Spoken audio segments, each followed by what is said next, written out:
And we're back, everybody, with my friend Letao Wang. Letao, welcome to the show. Hello, how are you, Amy? Good to see you. We are so excited to have you back. Your first appearance, episode 221, was a smash hit.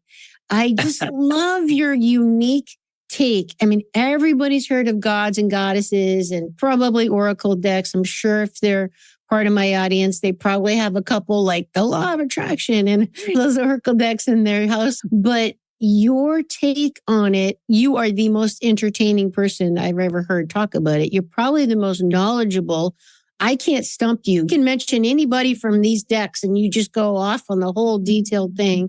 Incredible. I just love, and you talked about this in 221, how your training was unique, which probably led to your unique contribution because it does blend the astrology, astronomy, Greek and Roman mythology. My early training was about the combination of astrology and mythology. My teacher was very one of a kind. He always told me to bring this to the ground level, to make sure that whatever we are studying, either it's about the stars or the numbers, maybe numerology, we can always associate that with our practical experience on a daily basis. In my counseling session, I try to do that as much as I can, because at the end of the day, have to serve our practical life. And I think that's the reason why we embrace it anyway. I did have a personal reading, thank goodness. And I can't wait to have another one. I really encourage everybody to reach out to you, which we'll get to the end, or they can just check the show notes how to reach you.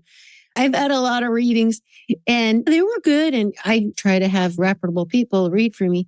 But yours was very different in such a beautiful way. The whole thing was different. The way you did it and how you brought it down to earth for me was beautiful. I do hope everybody experiences that firsthand. It was bang on accurate, even though I didn't like some of it. I was like, I don't want that card. I wanted the other card. Where's Aphrodite? Do you have any comments on that experience we had? Well, believe it or not, I'm praying for Aphrodite every day too, to be honest. Right? I'm the one who created these cards. So these cards sometimes don't listen to me, you know? So. We look at our work as channels, right? It's not coming from us. It's coming through us. It's always a beautiful truth that we need the courage to face where we are, like in anything in life, right? As they say, just start where you are. Don't judge it, but you got to be honest. Like in my reading, I got Vesta, right? Vesta. I wasn't happy about getting Vesta, but I knew it was really true because I just found this house. Do you want to talk about that at all? I actually really like this ancient Roman deity, Vesta. Last year, I had an opportunity to visit Rome for the first time in my life. When I was in Italy, I had to see those ancient ruins. In the center of Rome, there's a place called the Ancient Roman Forum. You see the ruins and the old temples there. There was a temple called the Temple of Vesta. Vesta, the Roman goddess, served a very important purpose. She was worshipped as a goddess of home and hearth. We can imagine in the old family homes, right? You have this sacred place where the fire, that's the fire, that's a hearth. And that's where in winter, everyone sits around it and they share family time. So Vesta actually protects our sacred sanctuary. It protects our home. In psychology, it's talking about, protecting and cherishing what is important about you. Where is your hearth actually in your mind? And so one of the things about Vesta is about, simplify and also purify your psychology. And one of the important things about purification is drawing boundaries, eliminating the things that we don't want in our lives. Because you can imagine as a beautiful home, you cannot have your door open towards everyone. Sometimes home is a place where we find our center, we become relaxed and we are not defensive towards anyone. We feel this is who I am and I can just be naked walking around in my home. And so Vesta represents that energy. When we pull that card, Vesta is really talking about finding the sacred space and the sanctuary for ourselves and drawing boundaries so that we feel comfortable being who we are. And in case there are people or if the environment is harming us or if it's draining our energy, Vesta tells you to close that door. That's the reason why on the card, we can see Vesta, the goddess, she's not looking. She has her eyes closed. It's almost like she's meditating. Tells you not to look outward, but look inward. A very, very important thing right now with feeling safe and secure. And that's your root chakra, like our homes, where you live and substance and all that. Important. Let's get into your new deck, the Oracle of the Celestial Deities. The first time you're on the show, 221, we talked about the Oracle of the Mythic Heroes. And one of my all-time favorite mortals, Atalanta. That's related to Aphrodite and Artemis, of course, my two favorite goddesses. We're going to get into this book. Now, I've got a couple that I definitely want to ask you about, and I'd love to know if there's any you definitely want to share with the audience. I would like to know about the moon, because the moon is here's the card, everybody. The moon is very important in my work. The ultimate symbol of the feminine, our relationship with the moon, the cycles, and honoring the feminine in us. And it's a big part of my online course, Goddess Rising, that's coming out in 2024. So please educate us and share with us your perspective on the moon. Well, to be honest, there's just so much to talk about when it comes to the moon. It's a very complex planet in astrology as well as in mythology. In astrology, the moon represents our sense of security, our inner emotion, and our instinct. Usually people say, okay, what is your zodiac sign? But they're usually referring to someone's sun sign. If our audience has studied some astrology, they will know usually when an astrologer look at your chart, the first three things it will look at is your sun sign, your moon sign, and your rising sign, also known as your ascendant sign. And so moon is extremely important, but very different from the sun. The sun sign is talking about our ego, right? Ourself, what we want in life. What is the thing that we are trying to achieve? Where do we want to get? Because the sun is the illumination. So that shows how we want to shine in this world as an individual. But the moon is different. The moon is the thing that is reflecting the light of the sun. So if you see the sun as your public image, then the moon is your domestic image. Again, related to what we said about Vesta. This is the image that you have when you come home and you're naked, right? You're together with your family, with your children. You're authentic. Authentic, right? That image. So the moon is usually talking about the part that is not decorated, that is very original. And you don't need to learn how to embrace a moon sign's quality. You naturally carry that. And that is the reason why a lot of people would say it's very difficult for them to associate themselves with their sun sign. Even though someone would say, for example, I'm an Aries. But I'm an Aquarius. And I'm always like, that is so not me. Other than big picture and future thinking. Other than that, I am just not really Aquarius. So, right? Because sun sign is not what we're born with, is what we are striving to become in this lifetime. But the moon is something you were born with. The first day you were born, because the moon is where comes with it. In mythology, that part of the moon is very much associated with a deity called Selene. I think a very famous mythologist, Miss Liz Green, talked about this, and that was fascinating. She said there are three phases of the moon, each related to a different deity. The new moon is what we are seeing on the card. It's Artemis, the beginning stage of the moon. And when the moon becomes full, and that becomes Selene. So a different deity with the moon. And that's more to deal with home, family. The mother archetype. The mother nature. Yep. Right. And then when we're going to the crescent moon, which is a waning moon, right before the moon disappears. And that's another deity, which is called Hecate. And Hecate was an old witch, right? That's the magical part. And that's the witchy part of the moon, right? Magic. We know her as Hecate. That's the wise woman, Hecate. Because a lot of witches, right? They would associate themselves with Hecate. Sure. She's the symbol of witchcraft and everything. But in this specific deck, the Oracle of the Celestial Deities, I chose Artemis as the symbol of the moon. And of course, when we're reading the card, we can also read her as Hecate or Selene. But for me, this Artemis image is about the fierce, independent spirit to protect something. And that's Artemis. And she's the goddess of the moon, period. Correct. Of women. She protects young women. 7 years ago, I visited Athens, Greece, and I went to this very secluded area where you can find the Temple of Artemis. It's not far from the international airport of Athens, actually. I forgot the name of that area. It starts with the letter B. Excuse me because I can't pronounce that word.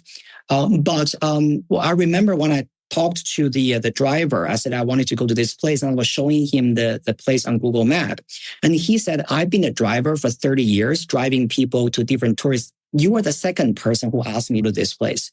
Because it was so secluded and not a lot of people know. But when I went there, it was amazing because it tells you everything about what Artemis was about and why the ancient Greeks would worship her. I got to go there. That's nuts because Artemis is like my heart and soul. I think we talked about this, right? I've always wanted to go there. Mm-hmm. Both Greece and Cyprus. You can make them one trip, actually. They're very close to each other. I think 1 hour and 30 minutes you can fly to Cyprus from Athens. It's the birth of the goddess. I mean, that's where the whole thing started. So yeah, for sure. It's a little like, you want to eat authentic Chinese food, you have to go to China, right? Experience it yourself with your body and your senses, not just read about it. Anyway, Please go ahead. That's what this card means. It's about embracing the Artemis spirit, our staunch, independent spirit. It's about how we can be very loyal to the things we want to protect. One of the nearest and dearest goddesses to my heart. Let's circle back to Ceres. Ceres, also known as Demeter, which is very important to me because she's in my course too. She's the mother, the queen archetype. And here's the card, everybody. Look how gorgeous it is. So the Romans call her Ceres. Is that what you said? Ceres, yeah. Ceres. Ceres. The Greeks call her Demeter, which might be more common for people to know. And that's the queen of the harvest. Tell us about her. So this is fundamentally a mother figure, right? I usually associate her with the Tarot Major Arcana, the Empress card. I'm not sure if our audience is familiar with tarot cards. Ceres, for me, is very similar to the Empress energy, which is about abundance. It's about prosperity. It's about Mother Nature being nurturing, protective, specifically when it comes to dealing with things or people who are weak or who are fragile, right? Compared to us. Now, a very typical example is our child. Or I've literally I've seen clients pulling this card. Some of them are not married. Maybe they don't have children, but they have a very nurturing spirit. Maybe they love dogs.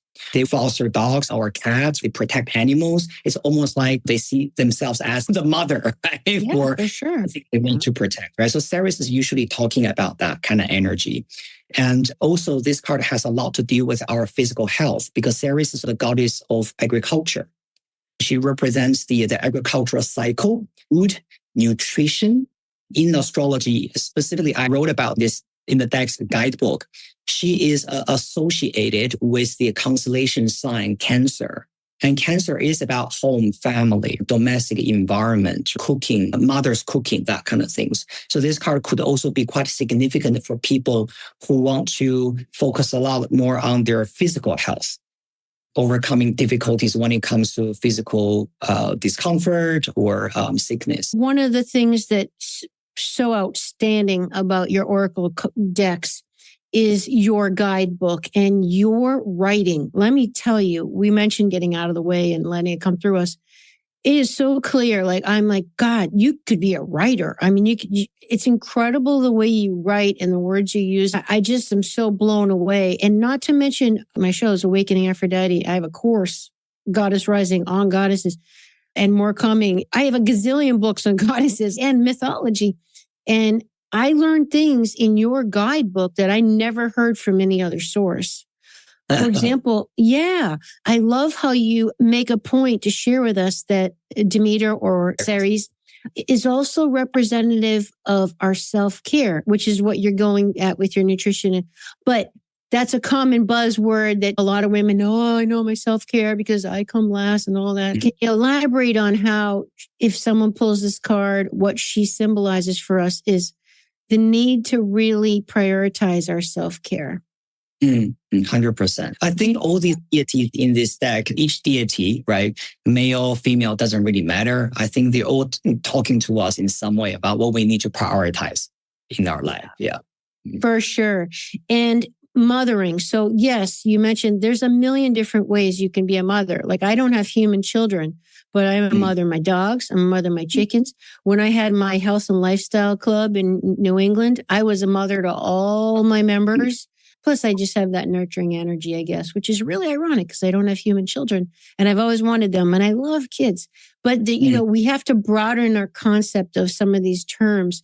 And you point out in your guidebook, which I would love for you to elaborate on, is mothering ourselves and our inner child, the relationship we have with not only our own physical mother, but our lack of mothering ourselves. I mean, who isn't guilty of that, right? So you want to talk about that a little bit, what we can learn from her? Well, interesting because, the only experience that I have, because, I don't have children, right? The only thing that I can associate this card with my life is how I deal with my own mother. Yeah. Because, we all have a mother, right? And so that's the closest I can get to with this series energy. I think one of the things about motherly love is, let's say conventionally speaking, it's unconditional. It should be unconditional, at least, right? When we talk about how a mother loves his child, even though, the society sometimes is messed up, right? Not every mother does that. But Ceres as a deity, right? So she represents that archetype, the unconditionally loving archetype. When you read her story, about her losing her daughter Persephone to the god of the underworld, Hades, the anxiety and the strife that she had grieve and everything. Through those stories, you realize that's how much a mother can love his own child. Doing her job as a goddess because she lost her daughter. She was so sad and despondent about what happened. She basically stopped all crops from growing. And destroyed the world. The world just dried up. What does that mean? It means her priority is to protect her child at any price. She will sacrifice anything to save her daughter. That's something we either experience or we see in this world when a mother is doing this for their children, or when someone does this for other people. Now, when we talk about mothering ourselves and self-nurturing, it's about can we actually love ourselves the same way as if we were loving our child? More often than not, we are not used to that because at the end of the day, we are not really our own mother, right? We have a mother. It's not a common practice for us to love ourselves that much. Possibly in our early days, we were not taught to do that. But isn't that part of life, realizing that it's about reparenting yourself and filling your own needs? You're not a victim, take responsibility.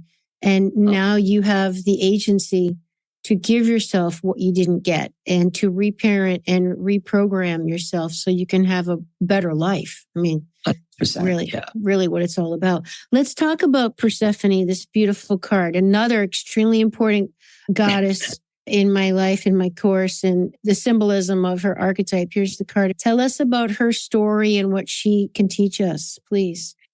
Amy, you're really picking all the very complex stuff. Very important cards. So you see, one of the keywords I put there is called the wish to balance on the card, right? That's two keywords and together with a wish. And her wish is to balance. What does that mean, right? Sometimes people say, what do you mean by balance?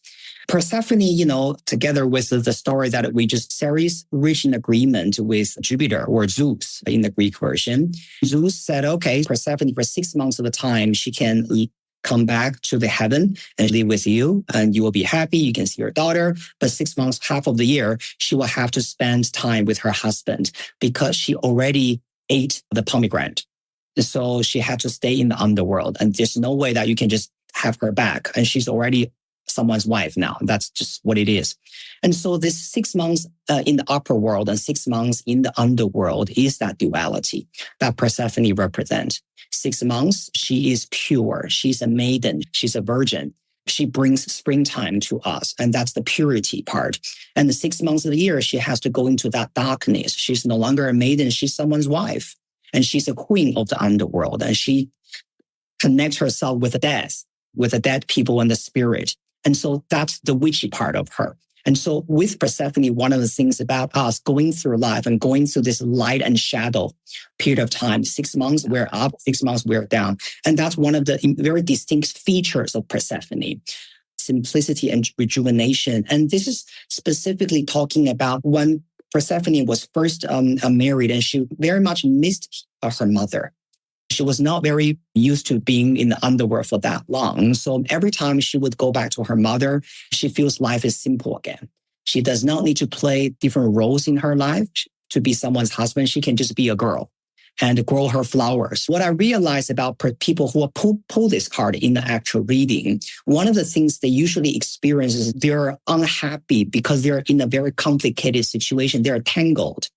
That kind of entanglement is usually talking about a state when Persephone is being trapped by the cobwebs and the locks on her wrists. She can't move because she's trapped in the underworld, right? People who usually pull this card need life to be simple.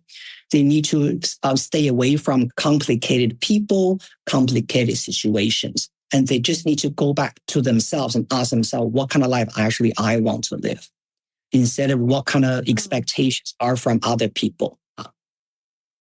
Plus, doesn't Persephone symbolize the conscious, unconscious in all of us, right? When she's in the underworld as opposed to up being a maiden, is that play between the two. If I'm not mistaken, the Greeks got the 4 seasons from the myth of Persephone and Demeter, right? How they explain the 4 seasons, the change in the nature. Yeah. It's actually, Persephone is a very complex figure because even in astrology, we don't really have a planet named Persephone, even though she's very important. Persephone is more like an asteroid in our solar system, but it's not very much studied by the modern day astrology community. This is actually one of the things I want to dig a little bit deeper into. When you look at the transit of Persephone as an asteroid, how does that affect our psychology? This is something yet to be discovered. And this could be, something that I will get into. Yeah. Right. Maybe, but doesn't she have another planet that reflects her or something? Persephone, yeah. So that's the Roman version. Persephone and the yeah. So it's the same girl. But in astrology, we have 2 asteroids. One we named Persephone, which is not very common, right? So for example, we have Aphrodite and Venus, but we don't have a planet named Aphrodite. We just have Venus because we decided to pick one. We use a Roman name. It's the same. Right. Persephone and Persephone, we use both, and we named 2 different asteroids using the same goddess name. Okay. Boy, that's confusing. Right. And that shows, again, the duality. Again, so that's why they would do it. The upper world and the underworld. That's a very cool point. Again, another thing I never heard from anybody else. And also the myth of Persephone, doesn't it symbolize the rite of passage? It's a maiden becomes the mother, or the child becomes the queen. Could be. Yeah. That's also, later in a lot of the traditions that the ancient Greeks made. A lot of people in the past would associate her with different rituals. But personally, I've only visited one site in Greece that is dedicated to Persephone. And that was actually not just for Persephone, that was for Hades. It's called, I forgot the name. It's called the Temple of Hell. It's actually in the north part of Greece. It's not very easy to get to. In the ancient time, there was a tribe there, and they worshipped Persephone and Hades. That was the tradition there. If you look at Greece as a whole country, back in the ancient days, not a lot of rituals were dedicated for Hades because Hades represents death. It's not something that people were comfortable with in terms of worship. They probably think they're putting a curse on themselves or something like, okay, I don't want to draw you in. Not ready to go yet. Well, I want to get more into the cards that you feel called to share today, but I just have to ask you your thoughts on this. Something that drives me nuts, Letao, is the sexism in mythology. I mean, come on. It's like Zeus is the king. And even here with Persephone, I mean, Demeter had to go to Zeus. She was basically banishing the world and everything was drying up. So finally, Zeus intervened on her behalf and went to Hades to strike a deal. Okay, look, you got to let the kid come up half the year. Otherwise, the earth is going to be destroyed.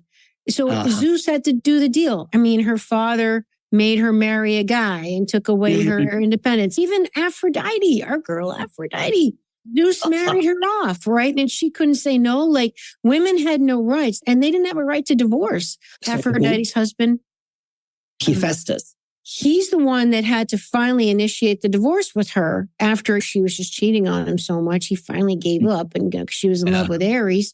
But my point is, my God, it was just so sad. And these are goddesses, for God's sake, but they still didn't have the ultimate agency. What are your thoughts on that? There are many different ways we can look at this. First of all, I think the way we tend to look at the ancient myths and the history is we're using our modern standard to look at them. So if you're living in 2024 and you use the 2024 standard and our culture to judge what actually happened 5,000 years ago or 8,000 years ago, it would be weird. For example, in ancient China, there were specific gender roles there, how men was supposed to live their life in the society and how women were supposed to live their lives in society. At that time, the norm, I feel that there's always a reason why the certain norm would be there for thousands of years. And because it worked for most of the people, right? Because if most people hate that role, it wouldn't have lasted as a legacy in human history. Now, then later in human history, we realize, okay, certain things didn't make sense. For example, in classical mythology, brother will marry sister. Right? Zeus actually, a lot of, right? Zeus hated his children. And his children, all these kind of things, right? So it's very unfathomable. But again, when we read mythology, I think we have to avoid looking at this from the 2024 modern time perspective. Otherwise, you will feel things don't make sense. Or you get ticked off. Of course, when we read something, feel protective or sorry for, or we want to stand with the gender that we associate with. For example, you could feel it's very sexist because you're a woman, but if you're a man, probably you will feel different. So we project our values and our ethics. For example, you're American, right? And if someone says something against the US, you will feel offended. But the reason why you feel offended is because you have identified yourself with that role. When we look at mythology, what I'm trying to do is I'm trying to remove myself out of any role that I'm playing in there. And we're purely looking at mythology, not as how would I feel in that situation, but there's already know myself. If you know what I mean. I'm trying not to do that because the study of mythology is really to focus on the other values that we see in there. Such a great point. Before we get to the cards you have for today, do you want to share with us on that point? At this point in your career, like what has this all taught you? Like with the mythology, like you mentioned that, and astrology, and my goodness, like what are some of your main takeaways and benefits personally? I think for me, it almost became like my spiritual support for me to find something to move forward for and also move forward with. I didn't have any spiritual beliefs. I was not raised in such an environment where I would have any access towards spiritual studies or even religion, because both my parents are atheists. Spirituality, they're such a far away from the environment I lived in. And that's why I always thought there was something lacking. And so I think my study about, mythology and, astrology, these kind of things almost became a little bit like a religion to me. My own, how I see this. It's something that I live by and something that I always try to feel a sense of belonging with. Astrology teacher whose name was Gao Sasong, and he was the first one actually taught me the concept of as above, so below, as within, so without. And we're all a small dust floating in the middle of nowhere, but we actually all follow the cosmic regularity. I think to answer the question that you just raised, designing these two oracle decks and studying astrology and practicing astrology for me is the reason why I have the strength to carry on. And that's really what this is about, because my life is quite simple, right? I'm not married. I don't have kids. My parents are very independent. So who do you live for? Do we just live for our own happiness? But sometimes you will want to look for something higher than that, right? Most people would just live for ourselves. I don't need to take care of anybody else. I don't live my life for my kids. Then I just earn money and be happy. Some people can be very happy with that, which there's nothing wrong with. But also because numerologically speaking, I was born with a master number 33. And usually people who are born with a master number carry some kind of very strong and deep spiritual mission in this lifetime. We call number 33 Christ consciousness. Oh, wow. Yeah. By the way, do you know your life path number? Yeah, I'm a 9. You're a 9. Okay, so 9 is also a very spiritual number, right? Yeah, that's what I've been told. Can you define master number for us? What does that mean? In numerology, we have number 1 to number 9, right? When you calculate your number, you add all the digits together in your birthday, right? Usually it goes up to 30 something, 40 something, or maybe 50 something. You have to reduce them to one single digit. But the interesting thing is number 11, 22, and 33, these 3 numbers carry significant meanings. When you hit those numbers, you don't reduce them. They have to remain as what they are. I usually say those 3 numbers are the spiritual bulldozers, right? So they're very profound. And usually people born with those master numbers in their lifetime, it's not just about what you see and what you do. Usually there's a significant mission for them to achieve. My personality number is an 18, the moon, which is definitely true because my moon is in Cancer, which is a hard combination with Aquarius because of that. But talk about duality, my goodness. Aquarius and the moon, Aquarius sun is Cancer moon is kind of like an interesting combination. It's not very common. Yeah. It's a lot of push and pull on me, because it's like, I want to go. No, I don't. You know what I mean? It's like, okay, I'm going to stay home. Yeah. Cancer is definitely the one that wants to stay at home, right? Cancer, for sure. My Vesta, that's for sure. And then my Aphrodite. I got the 2 pull on me. Okay. This is amazing. Okay, let's talk about what cards from your gorgeous Oracle deck. I love this so much. I'm so glad I got it. What cards do you feel called to share with us today? And here's the deck, everybody, if you're watching. Let me just lay them out because I think here we go, everybody. We're gonna get. To be honest, I don't discriminate. Right. The reason why I chose those archetypes for this deck is because I love all of them. But if I don't know. Well, I think when I was younger, I was very much. I felt of Pegasus a lot when I was younger. Maybe not now, but specifically, in my 20s and early 30s, I was very much a Pegasus. Pegasus was very much about personal freedom, but also about community and friendship.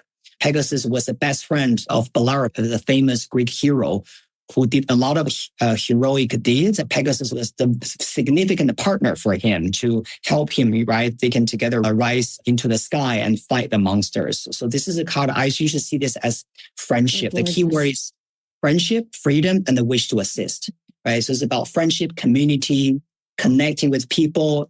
And what I see about clients who tend to pull this card a lot is that usually there's something very desirable about them. You can imagine if you see a flying horse in the sky, you will want to have it. It's so gorgeous. This is such a gorgeous card. Beautiful horse, right? It's funny. I was showing this card to a client, and because she said she wanted to buy, and she was looking at every card image, and she was like, "God, everyone is so swole." He said even the horse is swole. Is what? Muscular. She said everyone. Yeah. Well, you don't mess with them, right? They're strong. I wanted to ask you about Pegasus because hold on one second. I got to show you something. Oh wow. This is my personal myth. This is my Pegasus. My soul told me the name is Asparius. Interesting. Wow. And it's my personal myth. And it's a really cool story. But I just can't even believe you drew Pegasus because that's me. She represents my soul. And that's my whole life purpose right here on this painting. So I'm showing on Awakening Aphrodite podcast, Fit Amy TV on YouTube. If you haven't already been watching because we've been showing the cards, check it out on YouTube. This is my myth painting. Beautiful. Yeah. Beautiful. That's incredible. All right. What else you got for us? And definitely, the card that everyone loves, right, is Jupiter, of course. In astrology, Jupiter is the planet that represents opportunity, expansion, growth, and everything that everyone wants. In career, you want Jupiter. In personal development, you want Jupiter to be there as a planet. Wherever Jupiter is located on your natal chart is talking about where you find abundance. So this is definitely one of the cards that, based on my experience, clients love to see. And they can't wait to draw this card actually in the reading. It's like an abundance card. It was Jupiter actually in Rome, and he was holding cornucopia, which is also a symbol of abundance. Mm-hmm. So it's kind of like the double meaning there. Just like Ceres or Demeter. Demeter, yeah. Demeter the queen of the harvest. The queen of the harvest. Yeah. She's always holding wheat in abundance, the mother. Okay. 100%. And there's so many deities that we want to talk about, but some of them are so complex. It's going to take 30 minutes just to finish their story. Are any coming to you for today for our discussion that feels salient? Coming through. I think maybe we can pull some cards for our audience, right? Or for me. Oh, for you? Okay. Whatever you think wants to come through and be expressed today when we're all together. So I was thinking maybe we can have two options, one for you and one for our audience, right? Perfect. I don't want to be selfish.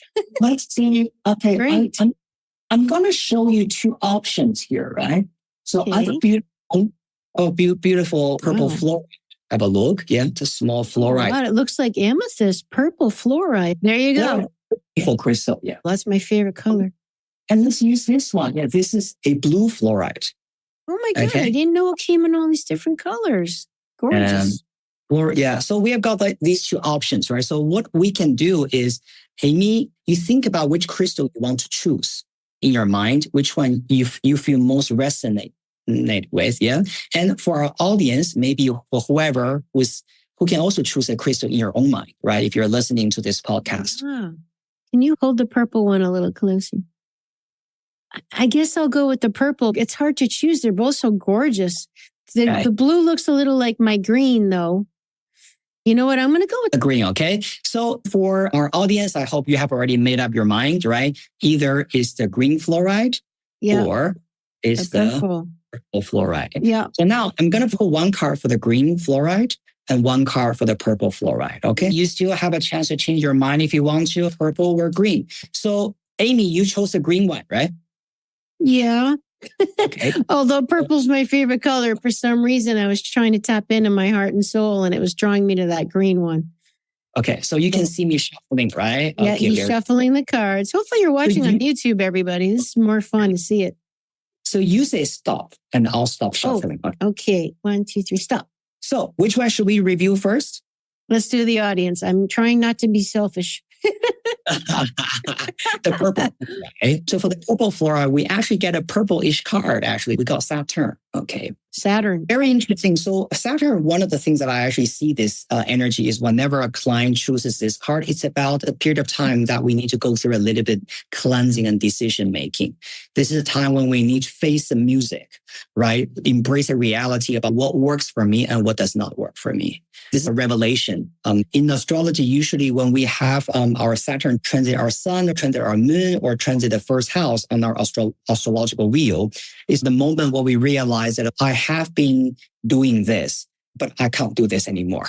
And I'm going to make that decision to either transition or let go of something. Now, one of the advice I will have for Saturn people is sometimes when we are going through that kind of transition, we tend to feel very pressured.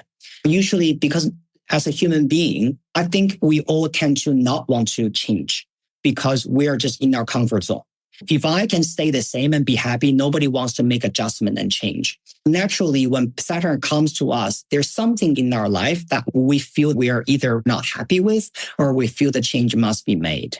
A very typical example of Saturn is, let's say someone who has been working in a bank job for maybe 4 or 5 years because they think that's the right thing to do. When Saturn transit happens, they come to this realization that I can't do this anymore. I need to pursue a career that is for me. There could be some significant event happening. For example, maybe they had a very traumatic experience with their boss. Something triggered them that it's almost like their last moment for them. And then they just have to really the final straw. The straw, exactly. That broke the camel's back. And so that's usually a little bit like the Saturn energy. This is time for you to really be honest with yourself and ask yourself, what do you truly want? Such an important question. All right. That's for you, my friend, listening or watching. Does that ring true? Be honest. Be brave. So for... Oh, no. Oh, that's sudden change. Ooh. Usually in our psychology, it says invention, chaos, and the wish to change. Uranus. Yeah, personally, I like this energy because Uranus as a planet was discovered in 1782 during the Industrial Revolution of the United Kingdom. So you can imagine when this planet was discovered, what kind of spiritual meaning it carries. It's about revolution. It's about change. It's about, walking to a new era. We don't do manual labors. Now we use machinery. Now we have technology. Now we have new knowledge, new wisdom, and new experience. So Uranus energy usually tells people to be very open-minded towards new things in their life. On a very high level, this could be about embracing new ideas, new study, new learning. Sometimes this is also about new technology that you might need to learn. Oh, God. I haven't even mastered the old stuff yet. Uranus represents technology. One of the interesting things I talked about in a different podcast is Uranus is planet Aquarius. If you're an Aquarius, this is important. That's me, Aquarius. Yeah. The reason is because Aquarius as a sign is, exactly like what you mentioned earlier. Aquarius is about future. So it's related to technology and how we, in the modernization, right? Starting from the beginning of this year, transit Pluto has entered Aquarius. Pluto in Aquarius is definitely talking about a lot of changes and revolutions, sometimes maybe even a little bit secrecy happening in the field of Aquarius, which is about technology. That is why a lot of the things we have seen this year already showed that. Definitely going on right now. The whole surveillance and censorship that we're not aware of. Oh my God, yeah. Also, AI, right? AI technology is very new. AI is Aquarius actually. But when Pluto transit Aquarius, then you that, okay, but can we use AI in a good way rather than using it to abuse the system? Uranus is like that. New horizons, new knowledge, and new way of doing things. Yeah. Isn't it also a sudden something in your life, like your Uranus opposition? I had two major loves in my life. The second one I met during my Uranus opposition, and I knew immediately. I was like, oh yeah, this is going to be something. Isn't that like a Saturn boom type energy? Uranus, yes, because Uranus is very much like an earthquake, actually. It suddenly happens, right? The interesting thing about Uranus, usually, especially relationship that is triggered by Uranus, unless you have Pluto or Saturn to ground this energy, sometimes Uranus is happening suddenly, but also finishes suddenly. Oh, interesting. So it was several years. For example, people born with their natal Venus square or opposing Uranus tend to have love affairs. Suddenly they meet someone, they fall in love, and then that person disappears. Fast and furious, yeah. So because Uranus is very flighty. Uranus is the god of sky, it's not grounded, but Saturn is grounded. So we got the earth and we also have got the sky today. Yeah. Cool. And is there a reason why you picked the fluorite? Oh, because I love fluorite. I have a lot of fluorite behind me, actually. I have two pieces. I have a Pegasus that's fluorite on my kitchen shelf. It's gorgeous. I also like calcite. I don't know if you like calcite. Calcite. I don't think I've heard of it. Can you show it to us? Well, there are also different types. I'll show you one. And I didn't know fluorite had different colors. That's why you got to get a reading with him. That is gorgeous. That looks like fluorite. This is called a Caribbean calcite. God, it's so gorgeous. Crystals are so powerful. They're so beautiful. Well, I just want to bite it. It looks like a popsicle or something. It's got that milky type yum mint.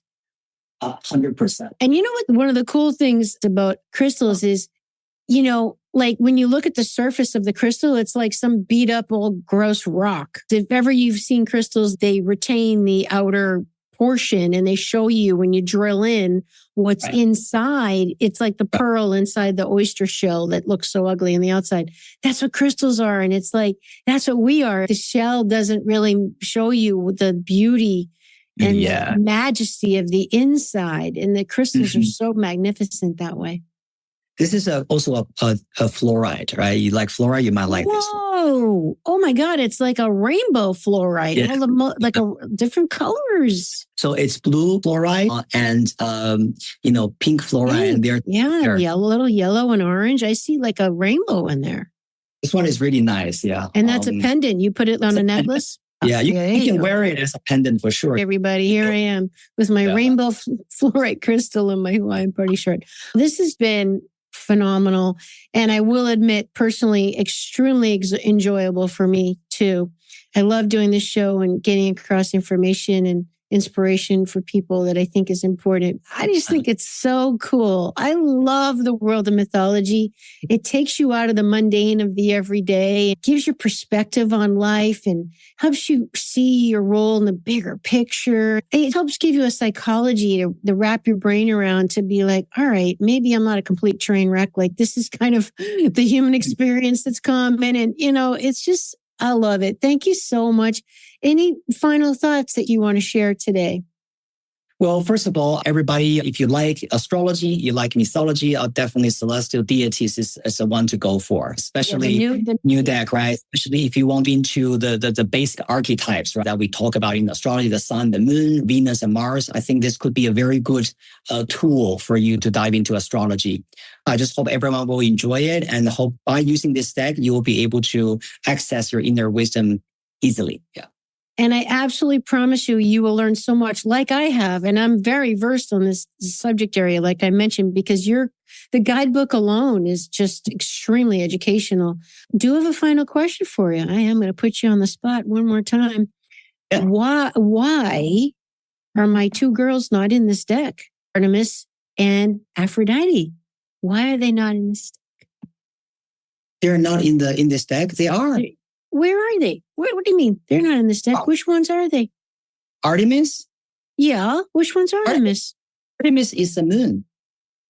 Oh, you have her as the moon. Yeah, my apologies. Because Artemis is goddess. So let me explain. Please. I did mention this in the guidebook just so people don't have confusion, right?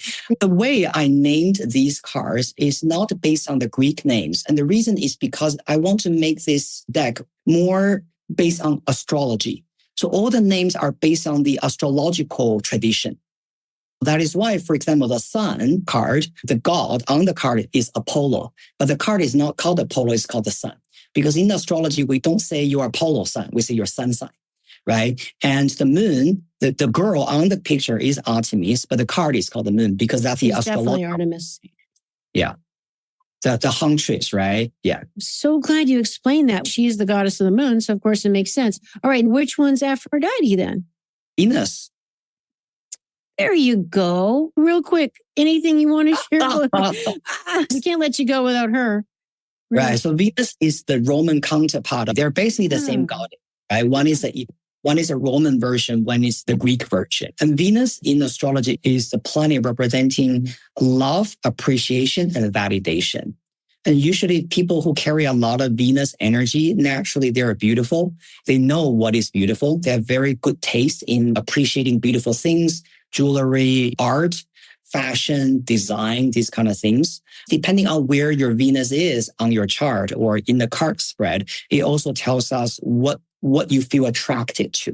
So for people who pull this card a lot in their reading, there's definitely some kind of very strong artistic energy in them. And maybe they see the world or see their lives through a very creative or artistic lens. And when it comes to love, when we're doing a love reading, Venus is the best card to have because Venus represents not just love, but usually the attraction. Romance. That's eroticism, that spark energy. Mm-hmm. And the first thing that I tell clients is a client will ask me, so, if I have Venus, what's the feeling? I say, when you have Venus in your card spread, you will think about someone all the time and you keep looking at your phone. You're thinking, has he or she texted me today? Like, what are they doing? And you keep wanting to do that because suddenly you feel vulnerable with someone. And that's the Venus energy. Venus makes you feel vulnerable in love. And that's the thing you want to feel when you want to fall in love, right? So that's the Aphrodite energy. Now, of course, appears in your first house, then it becomes self-love. Then it becomes how you bring that self-love back into yourself, appreciating yourself and not see your beauties through other people's eyes, but through your own eyes. Amen. Guess what? I just figured out why I didn't think Aphrodite was in here. You know why? Because I took her card out and it's right above my kitchen sink. I look at it every day, multiple times a day. Do you remember, my friend? I sent you an email a few weeks ago. And I said, so can I get a poster? This card I'm in love with. This is my girl. We couldn't do that because of the artist. But that's why she's not in the deck, because I forgot she's freaking plastered to my kitchen sink at it all the time. That's why she's part of my life every moment. I talked about this with Paul the other day. He was asking me, how do people use this? I said, our Amy put Aphrodite card on the kitchen counter. That's it. To remind her of Aphrodite's energy. That's a genius idea, right? And that's why I was like, where is she in the deck? But she's just such like, oh, no wonder why. So in my defense, I'm not a complete moron. And it works for me. Like, that's how I do it. Like, she's right there. I mean, think about how many times you're at the kitchen sink, right? It's very inspiring for me. And that's what I'm saying. The guidebook alone is brilliant, but the pictures are just so gorgeous. So amazing. Just amazing. I love this so much. I already can't wait to talk with you again. And everybody, I really hope you check out his beautiful oracle decks. They truly are unique and magical and educational. I hope you consider having a personal reading. As you can see, he's so well versed in so many topics, and I know you're not going to regret it. How long do I have to wait? Usually I recommend once every 3 months. Oh, okay. All right. I'll wait. Yeah, that makes sense. It's given me a chance to acclimate to the reading. I get it. Any final thoughts, my friend? I want to say a big thank you to you and to our audience. Thank you so much for doing this. I know it's hard work for you to get this done weekly. You've invited some amazing guests. I've been listening to your podcast. Well, please, you're top of the list for sure. And like I said, personally, super fun and engaging for me. I love this stuff. It's such a cool world. So yeah, everybody, you know what to do. I know you enjoyed the show. If you're still here with us, consider sharing it with somebody that might get something out of it. And please do check out Letao Wang's amazing contribution to the planet. Thank you, everybody. We'll see you next time on Awakening Aphrodite. See ya.